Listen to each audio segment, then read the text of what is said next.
Volver a la normalidad tras la pandemia. Ese es el anhelo de todos. Pero ¿cómo y cuándo saldremos de esta situación de excepcionalidad?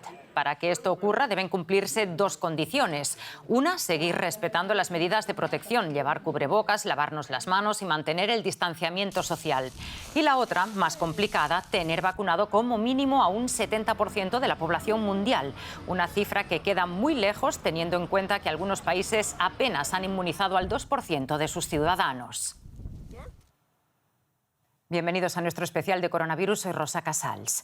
La situación de la pandemia en el mundo no puede ser más desigual en función del país en el que nos encontremos. Mientras algunos siguen lidiando con la falta de oxígeno y la escasez de camas en los hospitales, otros apenas se acuerdan ya de las restricciones. En realidad, recuperar o no la vida pública depende en gran medida de la disponibilidad de vacunas. Y ahí está el problema. Mientras los países de bajos recursos no tienen inmunizantes, los ricos se ponen el tercer pinchazo de refuerzo y salen a celebrar.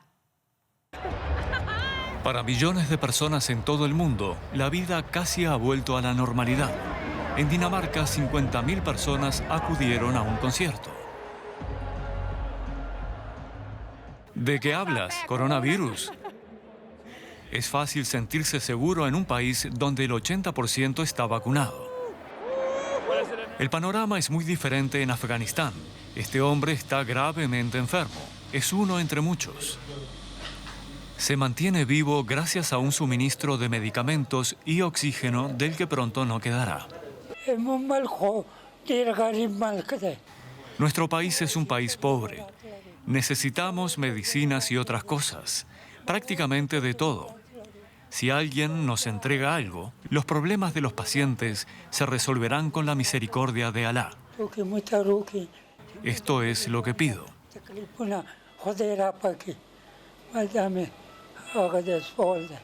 Estimar cuán grave es la situación aquí es casi imposible porque apenas se realizan pruebas. En Togo, estas personas hacen fila para vacunarse, después de que el gobierno introdujera un sistema de documentación que solo permite la entrada a ciertos lugares a personas vacunadas.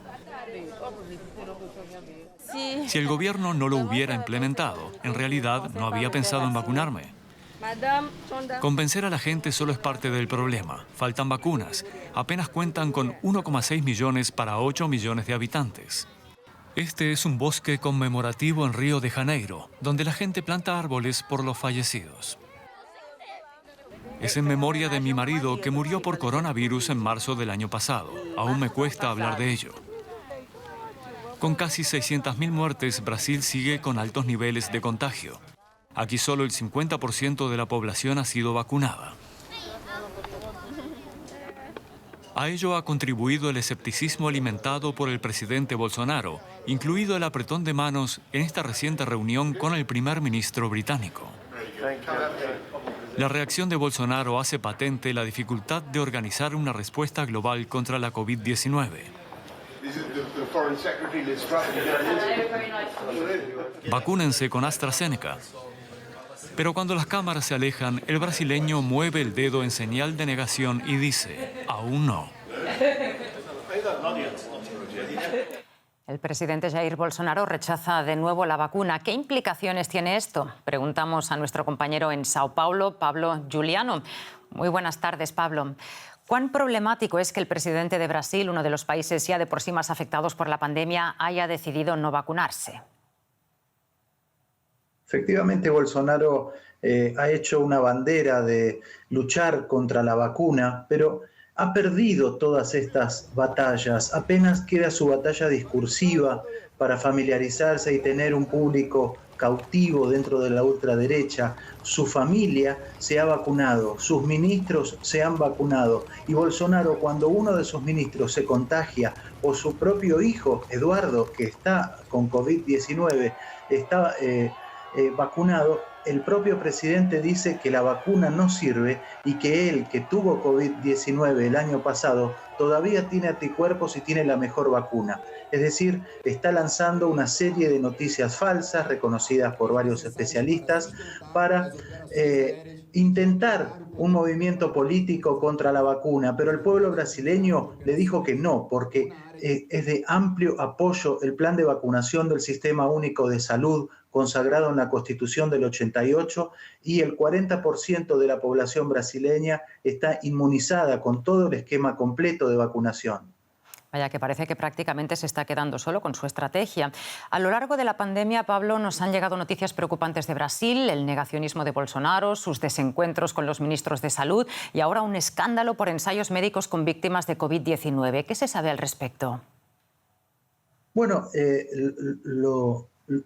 lo aterrador de esto es que se lo ha vinculado a prácticas nazis porque se han hecho ensayos con remedios sin comprobación científica como la hidroxicloroquina y la ivermectina en una red de hospitales muy famosa de la ciudad de Sao Paulo llamada Preven Senior, que está hoy en estos momentos declarando ante una comisión del Senado que investiga si se aplicó en línea con lo que pensaba el gobierno Bolsonaro el año pasado, que había un remedio milagroso para frenar la COVID-19 y por ello se han ocultado muertes por COVID-19. Este es un gran escándalo que está siendo destapado en estos momentos en el Senado por ejercicio ilegal de la medicina y ensayos con humanos.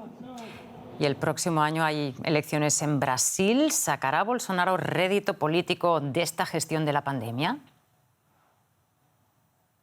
El presidente ahora, de cara a las elecciones de octubre de 2022, está echándole la culpa de la gran crisis que existe en inflación, desempleo y falta de perspectiva para la juventud a los gobernadores y alcaldes que han determinado a lo largo de toda la pandemia una serie de cuarentenas que han frenado la economía. Bolsonaro dice, yo no cerré ni un bar en todo Brasil, no me han dejado, yo apostaba a que ustedes salgan a trabajar y no lo hicieron. Entonces Bolsonaro como que está culpando un poco a la población y a los gobernadores de la actual situación económica que ha llevado a mucha población a dejar de comprar, por ejemplo, gas para la cocina, para volver a cocinar a leña, en una tragedia que Brasil, con casi 600.000 muertos, no repite desde la época de los 3 siglos de esclavitud, ¿no? Es la peor tragedia esta pandemia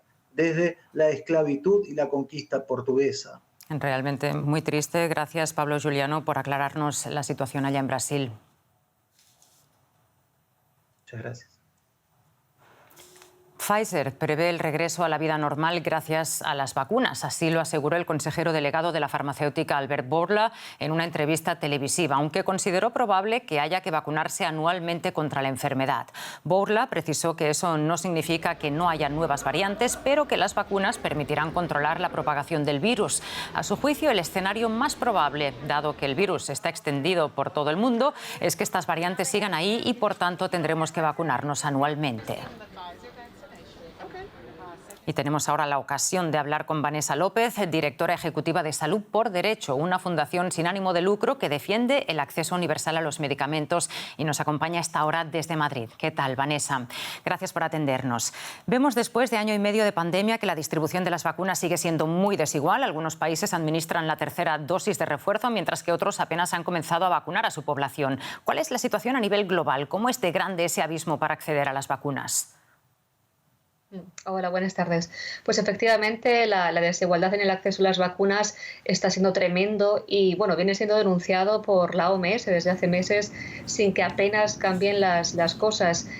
Más o menos, bueno, está vacunada como el 42% de la población mundial con al menos una dosis y en los países empobrecidos, los más pobres, solo apenas un 2% de la población. Vemos como, por ejemplo, en Tanzania solo un 0,5% de todas sus personas han sido vacunadas con 2 dosis o, por ejemplo, en Etiopía y en Nigeria estamos hablando de un 2%, ¿no? Son cifras que tenemos que corregir, ¿no? Porque el mundo no podrá estar a salvo de esta pandemia mundial si todos no estamos vacunados de igual manera.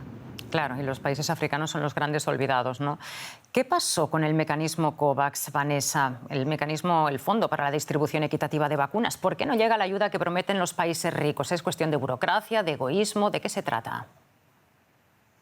Bueno, hay varios factores. En primer lugar, este mecanismo COVAX surgió con la idea de hacer compras conjuntas de todos los países del mundo, tanto los países ricos como los países pobres, para de alguna manera, bueno, pues el repartir de manera equitativa en función de la población el acceso a las vacunas. Luego, finalmente, no fue así y los países ricos venían comprando vacunas de manera bilateral o dentro del espacio de la Unión Europea, y COVAX casi quedó, bueno, pues como un mecanismo de solidaridad para los países empobrecidos, ¿no? Y esto no está funcionando. Había previsto distribuir 2.000 millones de vacunas en este año 2021 y apenas se han vacunado o se han inoculado unas 250 dosis, ¿no? Vamos muy retrasados. La falta de financiación, de dinero suficiente para comprar las vacunas, es uno de los factores, pero también porque los países ricos han acaparado las vacunas y han dejado que, bueno, pues sin dosis suficientes para este mecanismo, ¿no? Por ejemplo.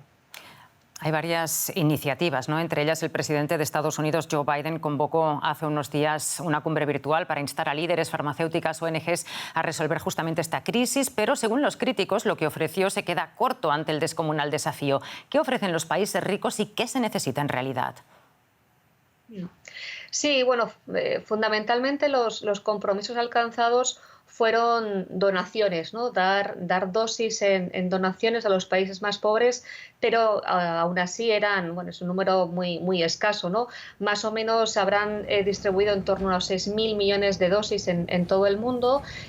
Sabemos que harán falta como unos 12.000 millones de dosis para alcanzar el 70% de vacunación, ¿no? Para alcanzar la inmunidad global.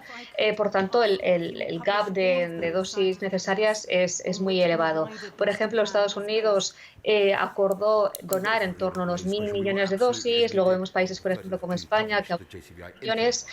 Por tanto, bueno, necesitamos soluciones drásticas, como por ejemplo el que haya una suspensión temporal de las patentes de vacunas y medicamentos para la COVID para incrementar la capacidad de producción, ¿no? Sobre todo apoyando esta capacidad de producción local en los países más empobrecidos.